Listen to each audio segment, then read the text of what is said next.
Señor, en el nombre de Jesús, estamos en tu presencia en esta hora una vez más. Señor, te damos gracias por la infinidad de misericordia que haces en nuestra vida, Señor. Gracias porque tú eres bueno y porque nos has mantenido hasta este día, Señor, delante de ti. Padre, ayúdanos en esta mañana a entender tu palabra, a entender el propósito por el cual ella es enviada, Señor. Que sea de gran iluminación para nuestros corazones, Señor, de entender, Padre eterno, que nada somos si estamos fuera de tu presencia, Padre eterno. Ahora en esta hora yo entrego este tiempo en tus manos. Te pido, Señor, que me guíes con tu Santo Espíritu, Padre eterno, para predicar tu palabra de la forma en que tú quieres que sea predicada. Una vez más, colocamos este tiempo en tus manos para la honra y la gloria de tu nombre. En el nombre de Cristo amado te damos gracias. Amén y amén. Mis amados hermanos, vamos a continuar con la serie de la Epístola a los Gálatas, y en esta oportunidad ya estaremos en el sermón número 12 y lo hemos titulado en esta mañana Encerrados para la fe que iba a ser revelada. Los invito a que abran sus Biblias en el libro de Gálatas, capítulo 3, que estaremos leyendo el versículo 19 al 24.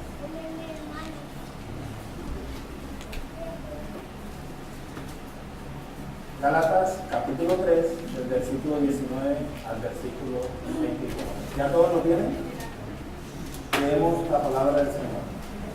Entonces, ¿para qué sirve la ley?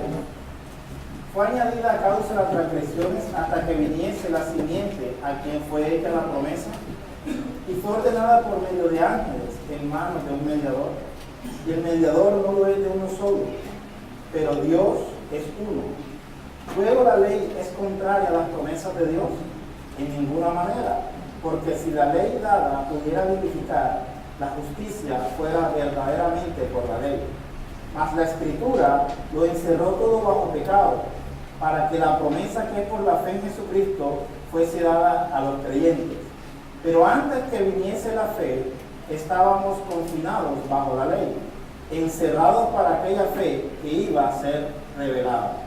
De manera que la ley ha sido nuestro ayo para llevarnos a Cristo a fin de que fuésemos justificados por la fe.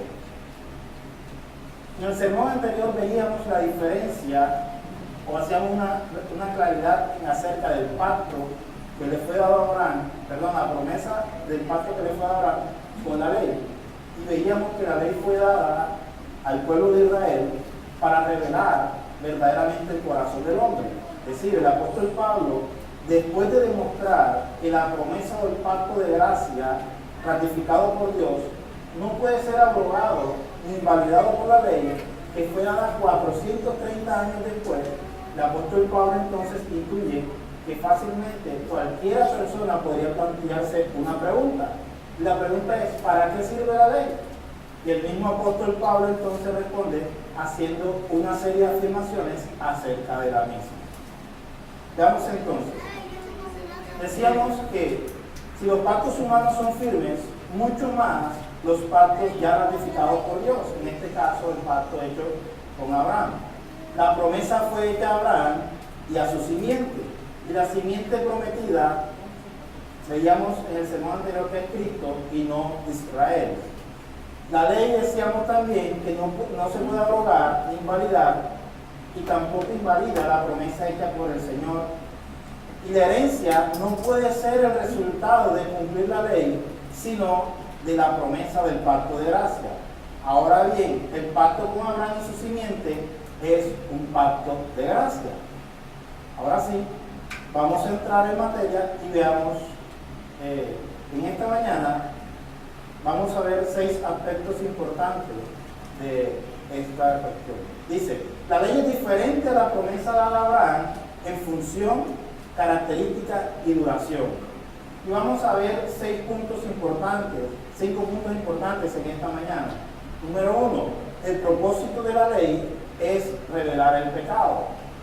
Número 2, a diferencia de la promesa, la ley es temporal. En el número 3, la ley necesitó mediadores porque no fue unilateral como la promesa. Punto número 4, la ley no es contraria a la promesa, sino que la complementa. Y como punto final, la ley es como un policía al servicio de la promesa que arresta a los pecadores y los encierra para después ser liberados por Cristo. Nuestro punto número 1, el propósito de la ley es revelar al pecado. Vayamos a Gálatas, capítulo 3, versículo 19. La parte A del versículo dice: entonces, ¿para qué sirve la ley?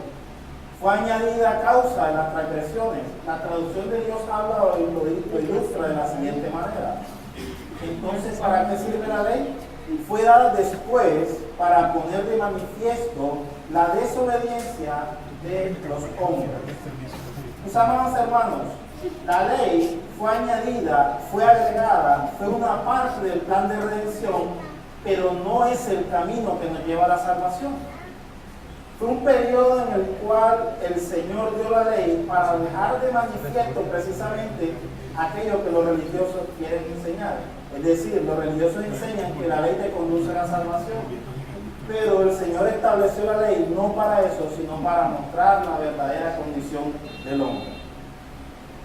La ley no fue dada para que nosotros podamos comprobar que podemos ser autojustificados o justificarnos a nosotros mismos delante de Dios. Todo lo contrario, Dios dejó la ley para dejar manifiesto que el hombre es incapaz de cumplir la ley en toda su totalidad. Si alguna persona exclama y dice, yo soy cumplidor de la ley, esta persona está mintiendo, porque no existe nadie, jamás, solamente el Señor, que haya cumplido la ley en su perfección.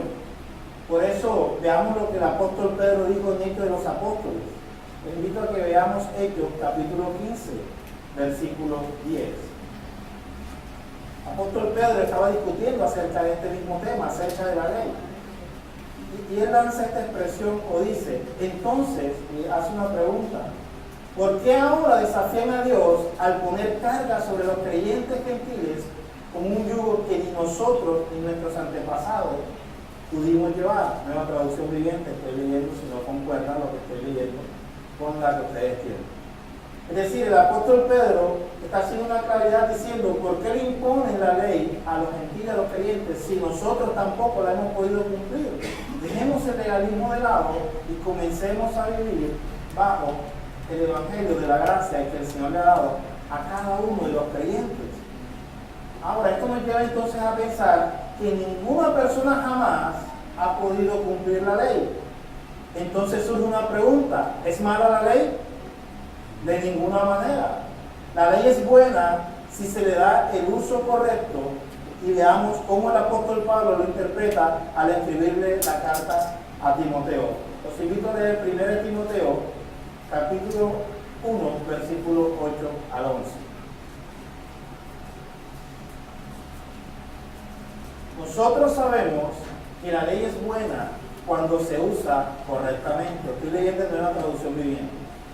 Pues la ley no fue diseñada para la gente que hace lo correcto, es para los transgresores y los rebeldes, para los desobedientes a Dios y los pecadores, para quienes no consideran nada sagrado y que profanan lo que es santo, para quienes matan a su padre o a su madre o cometen otros homicidios.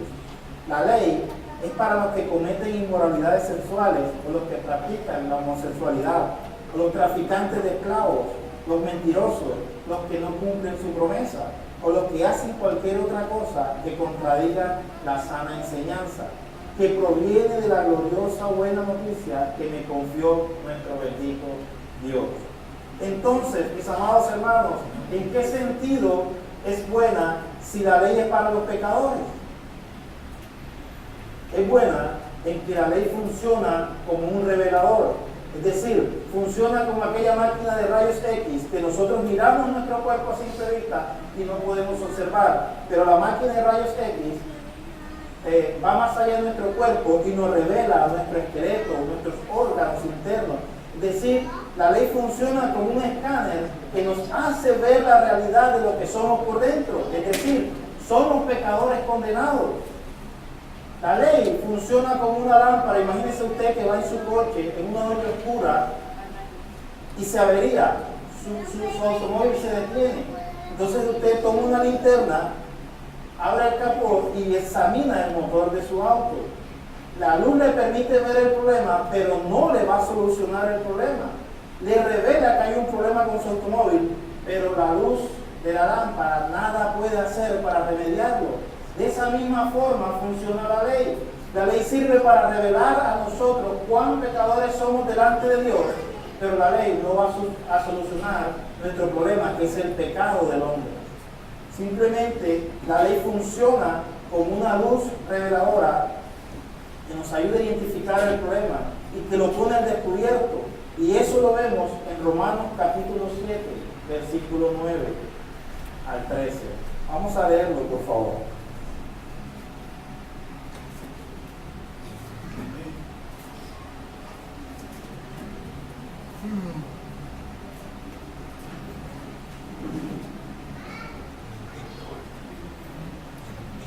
Romanos 7, del 9 al 13. En otro tiempo, yo tenía vida aparte de la ley, pero cuando vino el mandamiento, cobró vida el pecado y yo morí. Se me hizo evidente que el mismo mandamiento que debía haberme dado vida, me llevó ¿a dónde? A la muerte, porque el pecado se aprovechó del mandamiento, me engañó y por medio de él me mató. Concluimos pues que la ley es santa y que el mandamiento es santo, justo y bueno. Pero entonces, ¿lo que es bueno se convirtió en muerte para mí? De ninguna manera. Más bien, fue el pecado lo que, valiéndose de lo bueno, me produjo la muerte. Ocurrió así para que el pecado se manifestara claramente, o sea, para que mediante el mandamiento se demostrara lo extremadamente malo que es el pecado. Entonces vemos claramente cómo el apóstol Pablo deja al descubierto cuál es el verdadero propósito de la ley. Mis hermanos, desde que Adán y Eva pecaron, el hombre ha vivido en autojustificación de sus delitos y no acepta su responsabilidad. Ejemplo, Adán y Eva pecan y en lugar de venir e ir al Señor y confesar su pecado y pedirle perdón, se escondieron de Dios. Inclusive, escondieron su desnudez con hojas de higuera. Yo me imagino que esas hojas les estaban picando en su cuerpo porque no conocían la desnudez en ese momento. Sabían que estaban desnudos, pero no eran conscientes. Una vez que pecan, comenzaron a autojustificarse. Entonces comenzaron a culparse uno al otro. No fue la mujer no fue el hombre, fue la serpiente. Entonces cada uno se tiraba, como tradicionalmente uno dice aquí, la pelota caliente. Y no tomaron en cuenta su propia responsabilidad. ¿Les suena familiar esto? Así somos nosotros los seres humanos. Tratamos de autojustificarnos delante de Dios diciendo, Señor, pero es que yo soy débil. Señor, pero es que la carne es débil. Señor, pero es que esto. Señor, pero es que lo otro. Y siempre nos autojustificamos en lugar de reconocer que somos pecadores y transgresores de la ley. Por eso, mis amados hermanos, Dios tuvo que enviar la ley.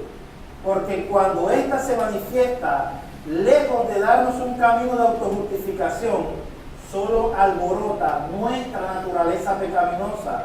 Y con la ley delante de nuestros ojos, nuestra naturaleza pecaminosa siempre nos hace hacer lo injusto, contrario a lo que la ley quiere que haga. Entonces, esa naturaleza pecaminosa nos hace incumplir la ley, a rebasarla y a rebelarnos contra la ley que Dios ha establecido. Hay un dicho que popularmente dice que las leyes se hicieron para romperlas. Popularmente la gente del común dice, las leyes están hechas, pero las leyes están hechas para romperlas. ¿De dónde creen ustedes que salió ese dicho popular? Del popularismo de la gente. La misma persona, para autojustificarse, dice, la ley está hecha, pero podemos romperla. Se autojustifican, es decir, buscan excusas para no cumplir en su cabalidad. Entonces, una función de la ley es mostrarnos cuán grave es nuestro pecado, lo incapaz que somos de tratar con el pecado. Al contrario, la ley muestra nuestra esclavitud hacia el pecado. Porque nuestra tendencia como seres humanos de justificarnos es, al autojustificarnos, queremos aminorar el problema y decimos, bueno, no es para tanto, solamente porque fumé. O en el caso, voy a ir al extremo, en el caso de una persona que diga, no, es que yo la violé, la maté, la piqué el pedacito, pero es que yo estaba drogado. Eso en el caso extremo. Ahora imagínense si dentro de la iglesia se tratara un chisme también, el chisme se riega y la persona dice, no, pero es que fue un chismecito pequeño. Entonces nos autojustificamos, mis hermanos, y cuando nos autojustificamos y nos apartamos de la conducta que Dios ha establecido, entonces tenemos a la cruz o despreciamos la cruz de Cristo y decimos entonces, no, es que la cruz fue una exageración, no es necesario la cruz para mi vida. Eso lo decimos o lo mostramos cuando nos autojustificamos en nuestros propios pecados. Por eso, lo necesario de la ley, porque la ley, mis amados hermanos, es como un microscopio. Ustedes examinan sus manos a simple vista y vemos nuestras manos limpias. Pero si colocamos nuestras manos bajo un microscopio, entonces vamos a ver virus, inclusive virus peligrosos que a simple vista no se ven. Exactamente la ley trabaja de esa forma. Entra y examina lo más profundo de nuestro corazón. Porque bajo el microscopio de la ley, nuestro corazón no es la maravilla que todos pensamos. Nuestro corazón delante de la ley nos muestra realmente cuán perverso y cuán engañoso es mi corazón viviendo en el pecado. Y es que urgentemente entonces, mis amados hermanos, necesitamos tratar con ese asunto. Y es que podemos gritar con todo nuestro corazón que necesitamos de un Salvador. Y esa es la clave, ese es el propósito de la ley, mostrarnos cuán depravados somos, pero también llevarnos a buscar a un Salvador que es Cristo Jesús. Entonces, al revelar la abundancia de pecado que hay en el hombre y la incapacidad de cumplir la ley, y en consecuencia la imposibilidad de ser justificado por la misma, entonces sobreabunda la gracia. Es decir, hay una gracia que está esperando para aquellas personas que reconocemos nuestros pecados delante de Dios. Y esto nos lleva entonces a nuestro segundo punto, que es que a diferencia de la promesa, la ley es temporal. Veamos Gálatas capítulo 3, versículo 19, parte B.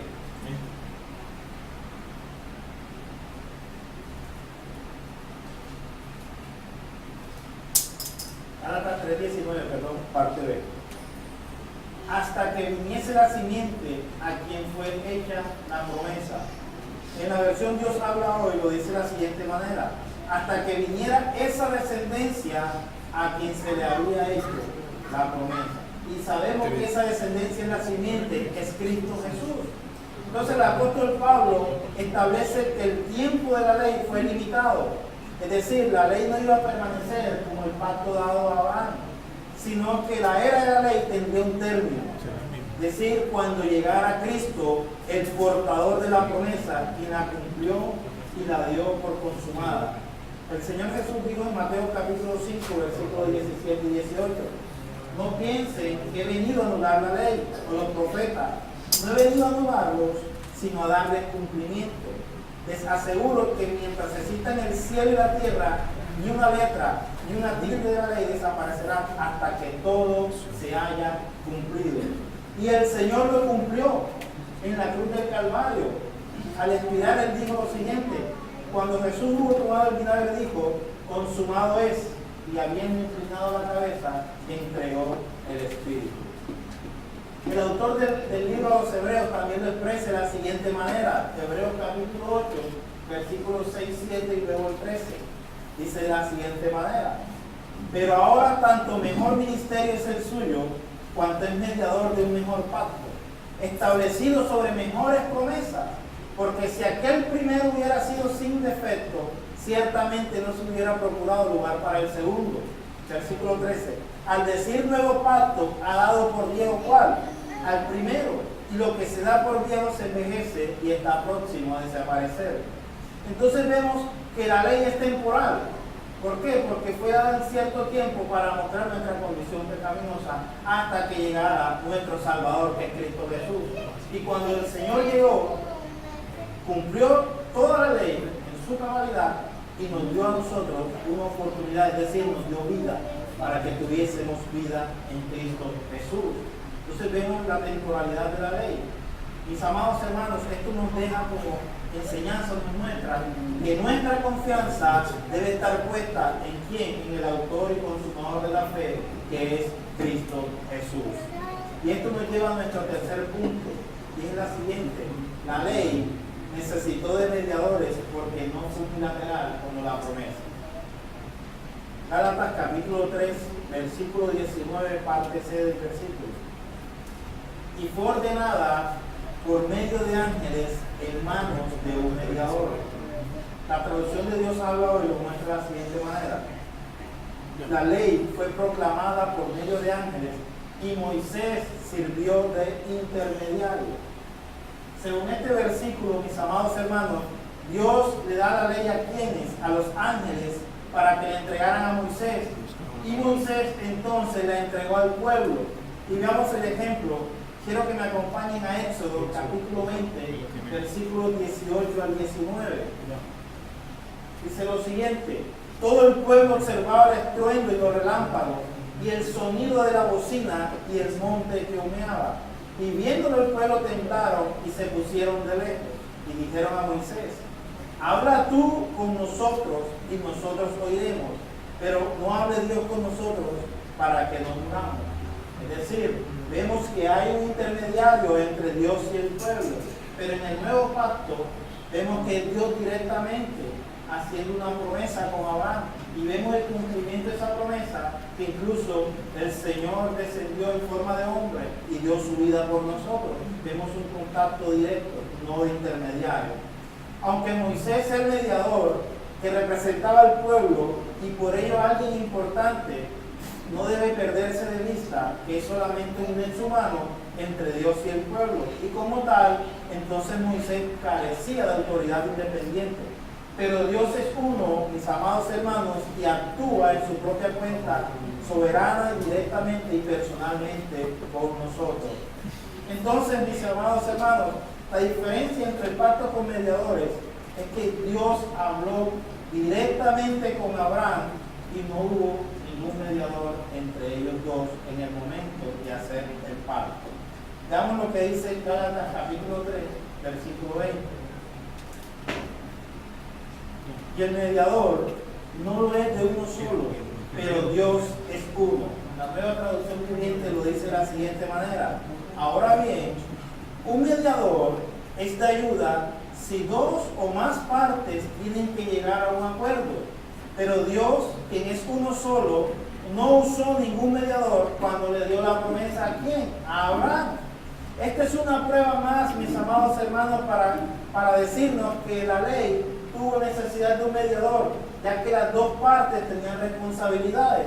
Pero no sucedió así con Abraham, ya que fue un pacto unilateral que surgió de la pura, santa y buena voluntad de Dios. Y sigue lo siguiente, nos lleva a nuestro cuarto punto. Es decir, la ley no es contraria a la promesa, sino que la complementa. Perdón, a nuestro cuarto punto. Gálatas capítulo 3, versículo 21. La ley es contraria a las promesas de Dios en ninguna manera, porque si la ley la pudiera vivificar, la justicia fuera verdaderamente por la ley. El apóstol Pablo está diciendo: la ley y las promesas no se oponen por una sencilla razón. Tienen diferentes funciones. El problema radica, mis amados hermanos, es cuando le damos una función equivocada a la ley. La ley jamás, mis amados hermanos, jamás fue dada como un camino de salvación para el hombre. ¿Por qué? Porque la ley no tiene el poder de darle vida al pecador, sino todo lo contrario. La ley muestra la justicia, es decir, la santidad y la bondad de Dios. Nos hace ver, mis amados hermanos, lo lejos y lo condenados que estamos. Mientras que las promesas de Dios no están condicionadas a nuestro buen desempeño, a nuestro rendimiento, sino que son exclusivamente dadas por sus buenas intenciones, es decir, por las ganas de Dios de bendecirnos, de amarnos, de rescatarnos, de limpiarnos, y eso es muy independiente a nosotros, es decir, por su buena y santa voluntad. Otra característica que podemos ver en este versículo es que la ley no produce justicia, sino todo lo contrario.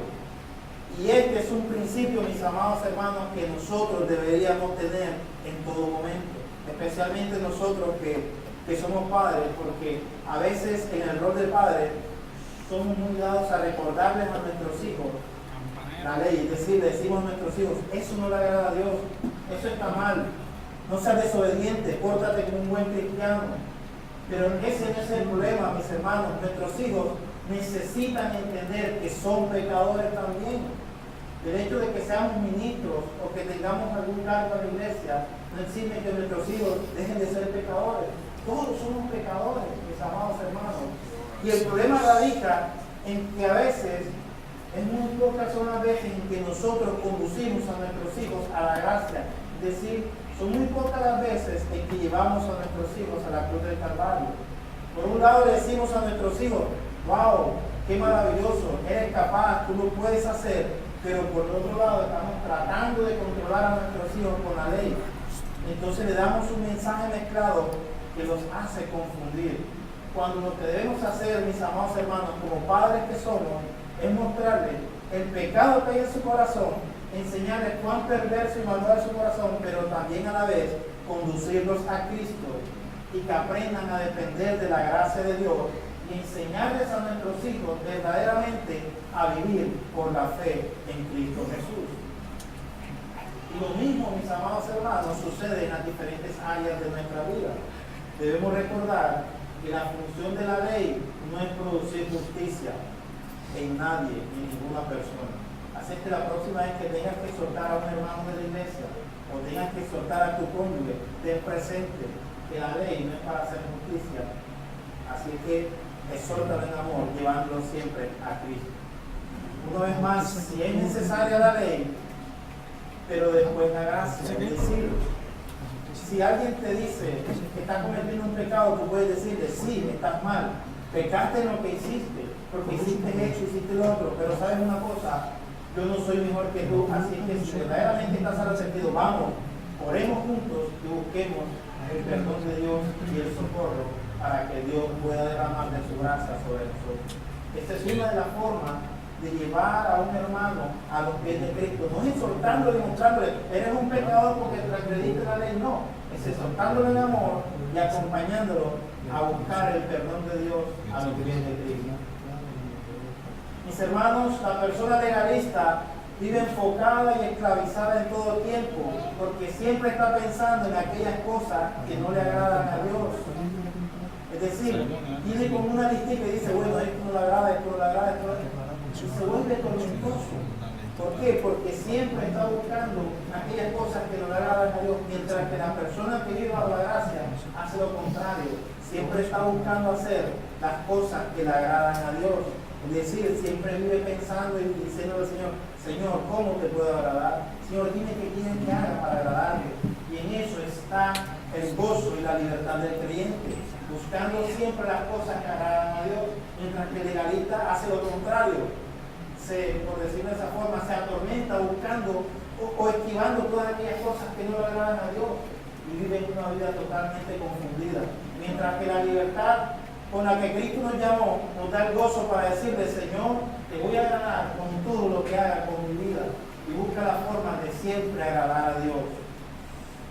De manera, mis hermanos, que la ley y la gracia operan en armonía, no se contraponen, es decir, por el contrario, la ley y la gracia se complementan, porque la ley está al servicio de la promesa.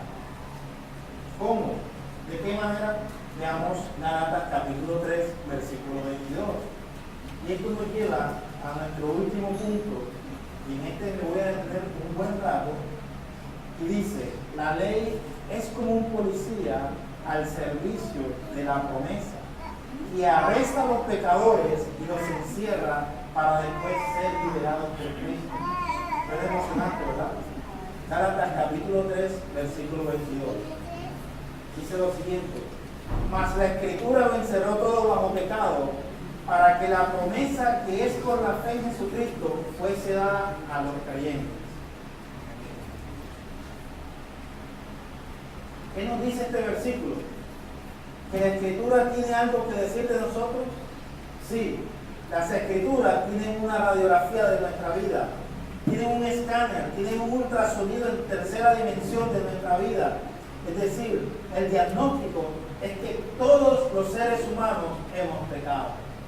Eso es lo que dice las Escrituras. A menos que torzamos las Escrituras, ella no enseña que nosotros somos una maravilla, que somos intrínsecamente buenos. No, mis amados hermanos, que nada más nos den unos cuantos milenios y nosotros vamos a evolucionar. No, de ninguna manera. Las Escrituras nos enseñan cuán perversos y cuán depravados somos delante de Dios. Es decir, nada más basta con mirar las noticias, mirar la historia. El hombre no se está automejorando, es decir, el hombre no está evolucionando, esa es una falacia. El hombre jamás se automejorará. Miremos las noticias, cada vez más el hombre vive corrompido. Cada día le llaman más y más al pecado, lo llaman o lo disfrazan como si fuera bueno, es decir, a lo malo lo llaman bueno. Ahora se han inventado que a los derechos humanos ahora al pecado le llaman derechos humanos, perdón. Es decir, las mujeres tienen derecho a abortar y eso lo protegen los derechos humanos. El asesino de niños lo protegen los derechos humanos. Las mujeres que abortan nos protegen los derechos humanos. Y nosotros como creyentes, cuando señalamos la conducta pecaminosa, inclusive cuando señalamos la conducta gay, entonces nos llaman de intolerantes. Entonces, y a eso la sociedad está llamando derechos humanos. Y eso es lo que la ley nos quiere mostrar, mis amados hermanos. Por eso el apóstol Pablo, en Romanos capítulo 3, del versículo 9 al 20, hace una exhortación, o muestra una radiografía de lo que verdaderamente somos nosotros. Vamos a leerlo, por favor, porque es interesante lo que el apóstol Pablo muestra en Romanos. Dice lo siguiente: ahora bien, llegamos a la conclusión de que los judíos somos mejores que los demás. Para nada. Tal como acabamos de mostrar, todos, sean judíos o gentiles, están bajo el poder del pecado. Como dicen las Escrituras, no hay ni un solo justo, ni siquiera uno. Nadie es realmente sabio, nadie busca a Dios. Todos se desviaron, todos se volvieron inútiles. No hay ni uno que haga lo bueno, ni uno solo.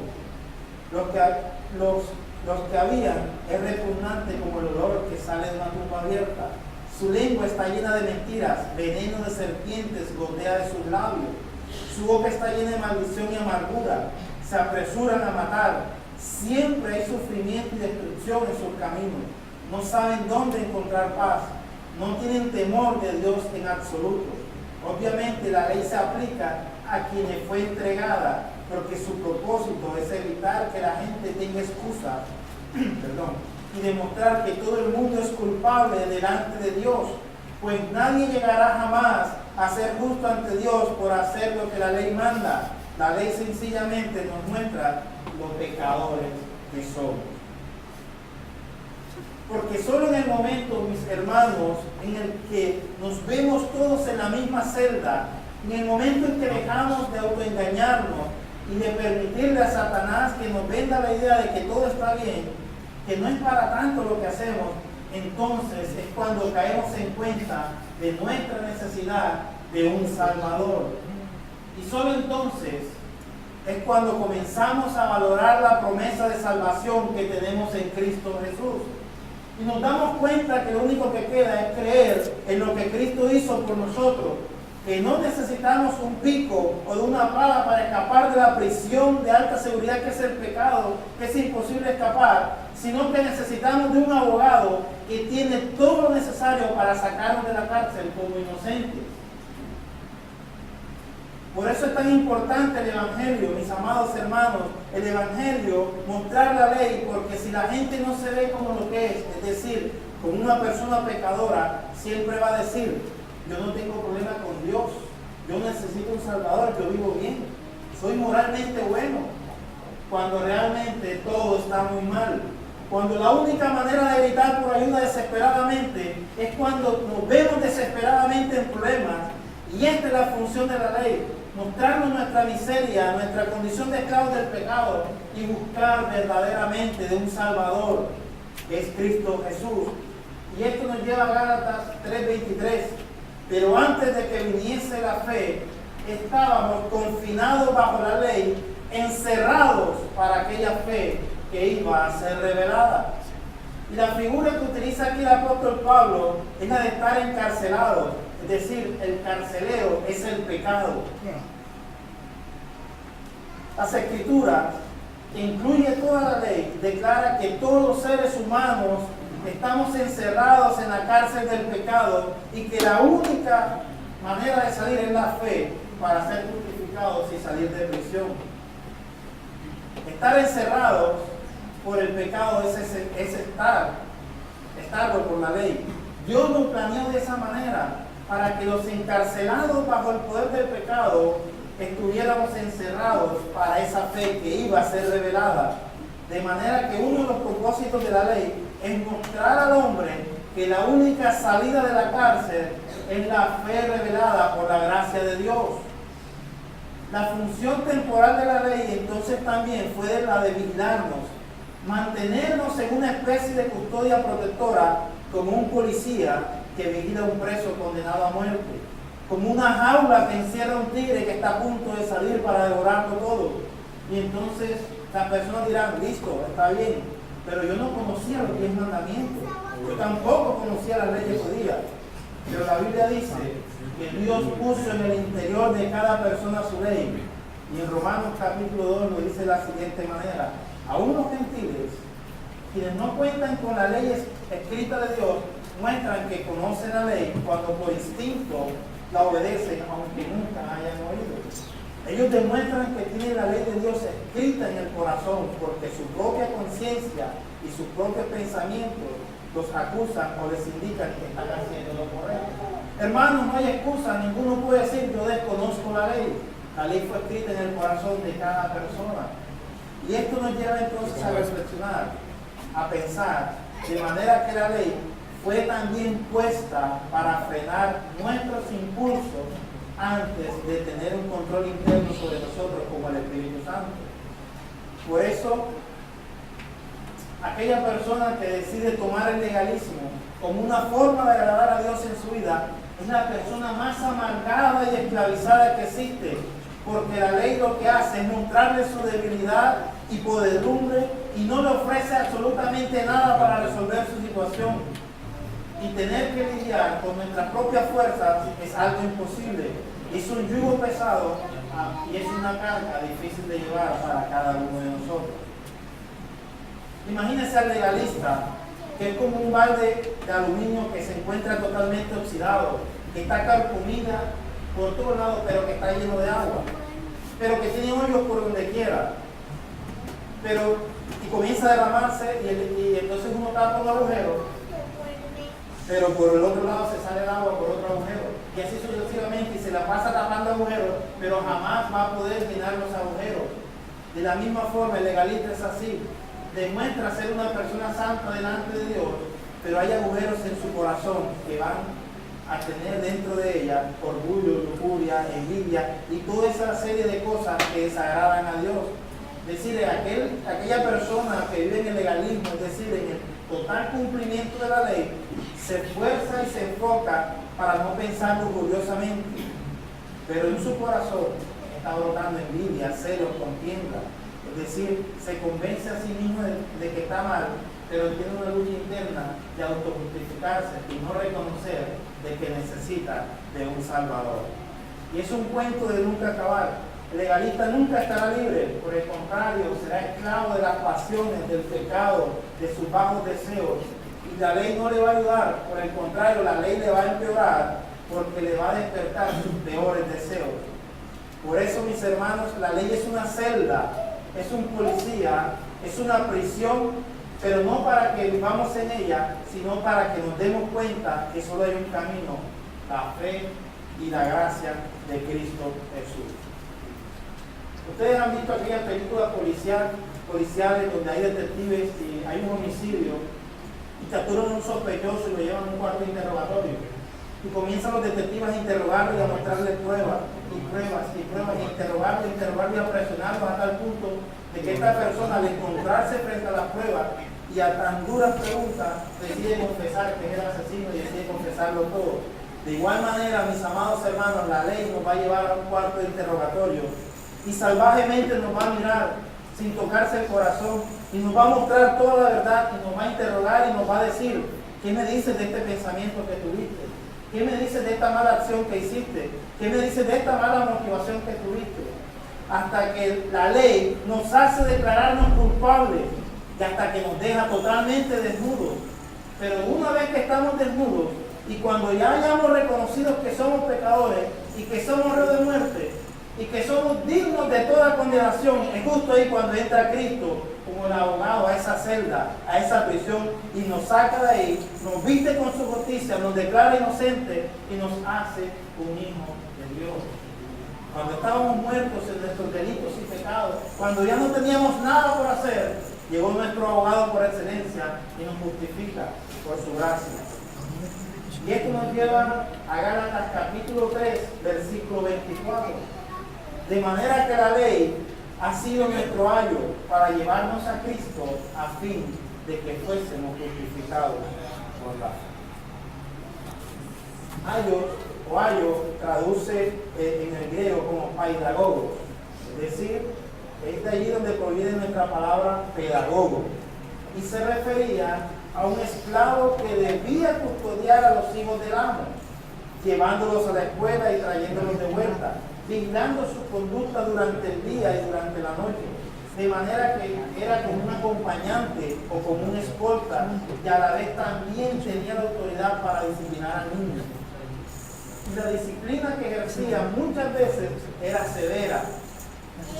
Para un griego, hablar de su pedagogo no era divertido, porque era como un capataz siempre exigiendo, siempre pretendiendo controlarlo, mientras que el niño esperaba con ansias el día que fuera mayor para librarse de ese control, de ese dolor de cabeza, deshacerse de una vez por todas de su pedagogo, y no le dejaba respirar tranquilo. De la misma manera, la ley es nuestro ayo, y así actúa la ley con nosotros. Dios la puso allí para incomodarnos, para que como un policía nos llevara de la mano a Cristo, para vencernos, para ponernos de cara al piso, para que nosotros pudiéramos clamar y decir, no puedo más, es imposible. ¿Hay algo que tú puedas hacer por mí, Señor? Ese era el propósito de la ley, demostrarnos y llevarnos a la necesidad de un Salvador.